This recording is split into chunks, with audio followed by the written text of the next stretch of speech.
America home to one of the biggest car markets in the world.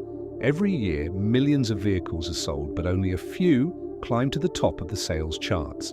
So in 2025, which cars are dominating the streets? And more importantly, are they actually worth buying? Or are people just following the hype? I've been digging through sales data, reading tons of owner reviews, and even talking to a few car owners myself. In this video, I'll break down the 10 best-selling cars in America this year, from tough trucks to everyday family SUVs. But don't worry, this isn't a promotional list. Let's be real, no best-selling list in America is complete without the Ford F-150. It's been the top dog for over 40 years, and in 2025, it's still holding that crown. But honestly, I have mixed feelings about it. Sure, it's a beast. The hybrid version is surprisingly efficient, the cabin is massive, and features like Pro Power onboard are genuinely useful if you work outdoors. But here's the catch, it's huge. If you live in a city or don't haul heavy stuff regularly, this thing can feel more like a burden than a benefit. And don't even get me started on the price. With all the trims and packages available, you can easily spend over $70,000 on one. Is it worth it? Depends on your lifestyle. If you tow trailers, work construction, or need serious utility, it makes sense. But if you're just commuting to the office or doing grocery runs, it's probably way more truck than you need. The Toyota RAV4 has been a compact SUV favorite in the US for years, and in 2025 it's still near the top of the charts. And I get why: sharp design, hybrid options that sip fuel, and the classic Toyota reliability badge. But, to be honest, to me the RAV4 feels like white rice, safe, neutral, and kind of unexciting. The interior is fine, functional, and roomy, but it doesn't really wow me. Even the tech upgrades feel pretty average when you stack them up against the Mazda CX-5 or Hyundai Tucson. Now, where it does shine is in the RAV4 Prime, the plug-in hybrid. That thing has over 300 horsepower and enough electric range for daily commutes. If you're after something dependable, efficient, and easy to own, the RAV4 makes sense. But if you're someone who values a premium cabin feel or driving excitement, it might leave you wanting more. So is it good? Yes. Exciting? Not really. Worth the hype? That depends on your priorities. The Silverado has always been the Ford F-150's main rival. In 2025, it's still battling near the top of the list. And on paper, it's a real contender. So why is Ford still winning? I think part of it comes down to brand loyalty. Ford has done a great job marketing the F-150 as the superior truck. But honestly, the Silverado has some strong points. Its engine options are great, including a diesel that's incredibly efficient. And the interior, especially in trims like the High Country, feels more premium than ever. But there are a few downsides. The ride still feels rougher than the competition, especially when unloaded. And while Chevy updated its infotainment system, it's still not the most intuitive in the segment. If you're a Chevy fan or need a dependable work truck, this is still a solid choice. But for everyday comfort or family use, I'd say the competition is catching up faster than Chevy's evolving. The Tesla Model Y is like the iPhone of the EV world. Super popular, instantly recognizable, and for many people, it's their first electric vehicle. It's still a bestseller in 2025, but I think we're reaching a turning point. Performance-wise, it's still hard to beat instant torque, solid range, and autopilot that keeps getting better. The minimalist interior is clean, the cargo space is generous, and the charging network? Still the best. But build quality? Still a mixed bag.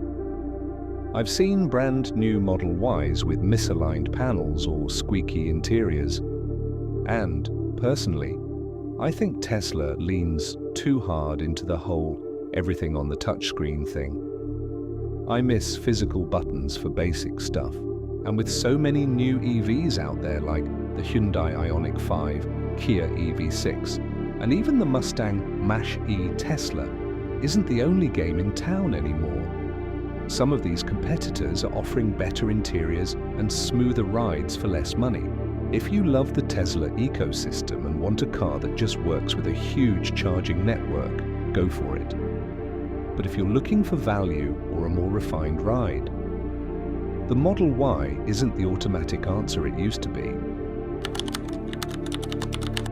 The 2025 Honda CR-V got a major glow-up. It's more stylish, the cabin feels roomier than ever, and as always, it's a smooth, comfortable ride. No wonder it's still a bestseller, but if I'm being totally honest, it feels a bit like it's playing catch-up. The hybrid model is solid, quiet, efficient, and smooth, but it doesn't really stand out. Compared to Toyota's hybrids or even Ford's, the CR-V feels a little behind in performance and tech. What I do love? The space. The back seat is genuinely roomy for adults, and the cargo area is massive for a compact SUV. If you take road trips, haul kids and gear, or just need a practical car, it checks all the boxes. But here's my gripe. The tech still feels outdated. Lots of physical controls, which some people love, but the infotainment system is basic at best. Compared to Hyundai or Kia's modern setups, the CR-V feels like it's from a different decade. So would I recommend it? For someone who just wants a quiet, no-nonsense daily driver? Absolutely. But if you're into innovation, design, or even just enjoying your time behind the wheel, there are more exciting options out there now. If you've ever driven a Ram 1500, you probably get the hype. This truck has been gaining ground fast, and in 2025, it's still among the top 10 best-selling vehicles in America. But here's the thing, is it really that good, or are people falling for the leather and chrome? I'll give credit where it's due. The Ram 1500's ride quality is arguably the best among full-size trucks. Thanks to its coil spring rear suspension, it's smooth even when the bed is empty, which is rare in this category. And the interior? It can feel downright luxurious, especially in trims like the Limited or Longhorn. But here's where I pause, the price. Once you start adding options, the cost balloons fast. It's easy to end up spending luxury SUV money on a truck. And let's be real, not everyone needs that much truck. Performance-wise, the available V8 and mild hybrid systems are solid, but not revolutionary. And while Ram's styling stands out, it's starting to feel a bit dated next to the redesigned competitors. Would I buy it? If I needed a truck that doubles as a comfy family hauler, maybe. But for just hauling plywood on weekends, you're probably better off with something cheaper. The Camry is like that reliable co-worker who shows up early, finishes every task, and never asks for credit.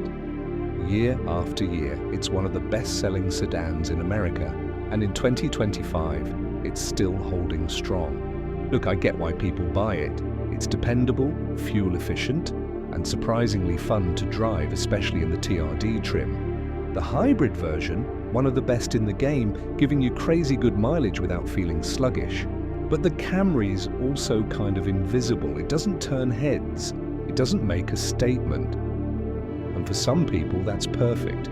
But for me, it feels like a car you settle for, not one you get excited about. That said, Toyota has done a good job keeping it fresh. The infotainment system is finally decent, the safety features are top-notch, and the cabin is comfortable without trying too hard. So, who is the Camry for? Honestly, it's great for people who don't want to think about their car. It's for commuters, small families, or anyone who wants something that just works. But if you're into driving or want something with a little more personality, you might find it a bit safe. The GMC Sierra 1500 has always tried to position itself as the premium version of the Silverado. And in 2025, it's still riding that wave, stylish, powerful, and full of chrome. But let's talk honestly. Is the Sierra really worth the upgrade? Visually, yeah, it looks sharp. The C-shaped headlights, bold grille, and multifunction tailgate all give off that high-end vibe. And inside, trims like the Denali Ultimate feel almost like a luxury SUV with a bed. But here's my issue. Beneath the surface, it's still largely a Silverado. Same platform, same engine options, and similar driving dynamics. Which isn't bad, it just raises the question, are you paying more for style than substance? The infotainment and driver assist tech are solid, but not class-leading. And while I love the Multi-Pro tailgate's cleverness, it's not a reason to spend thousands more. If you care about looks and badge appeal, the Sierra will definitely satisfy. But if you're all about value and function, you might end up with buyer's remorse, especially when you see what that Denali trim is doing to your monthly payment. It's a good truck, no doubt. But in my opinion, it's trying a little too hard to be fancy. The Nissan Rogue is one of those cars that keeps sneaking into the top sales charts, and I'll admit I didn't expect it. But here it is, in 2025, still a popular choice among compact SUV buyers. On paper, it makes sense. The latest Rogue has a much improved interior, solid fuel economy thanks to the VC turbo engine, and a quiet, smooth ride. For small families or urban drivers, it's a very approachable vehicle. But every time I drive one, I feel like something's missing. Maybe it's the slightly numb steering, or the fact that the engine, while clever, can feel sluggish when pushed. It's not a bad SUV by any means, but it lacks character. The infotainment is improved, and I'll give Nissan credit for adding good driver assist features like Pro Pilot Assist. But when you compare it to the RAV4, CR-V or Tucson, the Rogue just doesn't lead in any category. If you're leasing or looking for a good deal, the Rogue might be worth a look. But would I personally recommend it over the others? Probably not unless you value ride comfort above all else and can grab a good price. Rounding out the list is the Hyundai Tucson, and honestly, this one surprised me in the best way. The Tucson has come a long way from its budget SUV days. The 2025 model looks futuristic, almost concept car-like, with sharp lines and a bold front end. It definitely stands out in a parking lot full of vanilla crossovers. But it's not just about looks. Inside, the Tucson feels incredibly modern widescreens, clean layout, and solid materials. The hybrid and plug-in hybrid variants are efficient and surprisingly fun to drive.